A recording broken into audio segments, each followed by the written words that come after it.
Hi, today we're going to have a look at some very basic shed building. We're going to build a 2-bay machinery shed using the cheapest and simplest available materials. The idea is to add further videos which will show you how to do weathering, guttering, downpipes, adding concrete yards and details, etc. But this should be great to get you started on your first build. Good luck and enjoy. Things you will need: a baseboard. This one is MDF 6mm sprayed concrete grey. Using 3D printed Apex I-beams to make things easier, I need 3 sets. Plastruct Z-beams ZFS 8x4. Red primer car paint. 3M spray mount glue. Super glue. 1 pack of HLT Miniatures wallpaper. 1 sheet of 5mm foam board. Oh, nearly forgot, you need non-porous glue for foam board, as anything else will melt it. For equipment, you need 2 large elastic bands, a very sharp craft knife with plenty of spare blades, a pair of scissors, a metal ruler and a pencil, and a mitre and a mitre saw. Dimensions: we're going to work with the I-beam supports, which are 28 centimetres wide, so our shed is going to be 28 by 30. And allowing 7mm for each of the I-beams at the front gives us a 13.95 gap for each bay. The gap for the foam board is 26 centimetres and your Z-beams are 61 centimetres long, and we're going to cut them in half.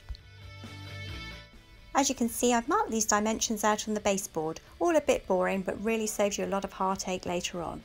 I'm using Z-beams for roof supports because they sit snugly over the little lugs on the pre-made apexes. The Z-beams are 610mm, so we're going to cut them in half using this mitre block and handsaw.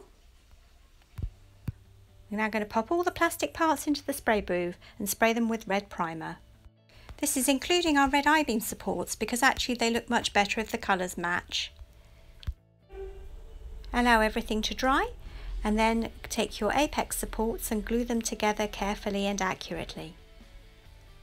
These beams will be used from front to back to make the sides of your shed. This is great stuff for shed building on a budget. I actually import this corrugated card because it's the only way I can get the right scale. We're using green, but you've got a choice of colours on the website. Checking you've got your corrugations going in the right direction, we then cut off a 28cm strip of the corrugated card, which is the width of our support beams. We're going to mark on our support beams the height of our wall, which will be 5 centimetres or 50mm, and that works out at just over 5 foot in real life. Slide your corrugated card down to this mark, allowing a couple of mil for an overhang. It's very important that you keep your card steady to this mark while you continue to use your support beam for a template. Finish off by marking out where you're going to cut for the roof.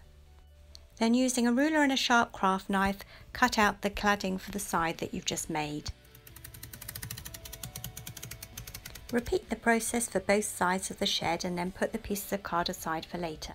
For the shed walls, I'm going to use 5mm foam board. It's cheap, lightweight and really easy to use. Now, just for a size check, we need 2 sections of 26 centimetres wide for the sides and 2 sections of 13.95 centimetres for the back. And of course all the sections are 5 centimetres high. For the walls, I'm going to use our own brand of New Block wallpaper. Again, cheap and simple to use. Turn the paper over, mark out and then cut enough sections for both sides of each wall. For gluing paper products, this has got to be my all-time secret weapon, 3M spray mount. You just don't get wrinkles and creases like you do with other glues. Shake well before use and spray evenly over the back of your paper. Now smooth the wallpaper over the top of the foam board walls. I just think this is a really straightforward and fuss-free way and you get a great finish. Remembering to use the specialist foam board glue, it's now time to glue your walls to your upright supports. While drying, the elastic bands will keep it together.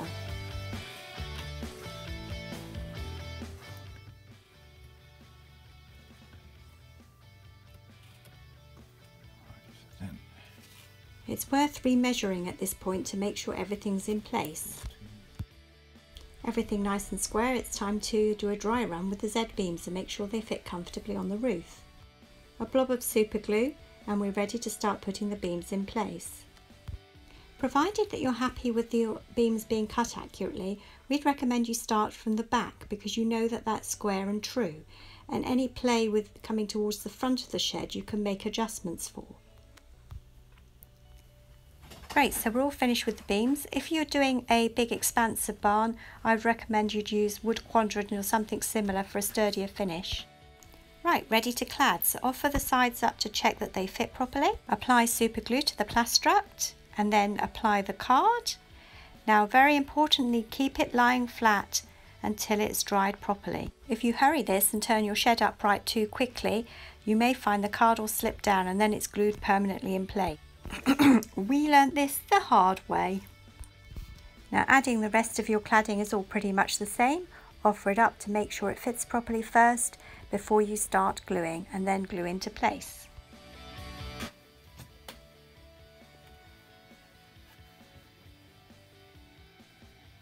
There we go, you have the finished item, our 2-bay machinery shed.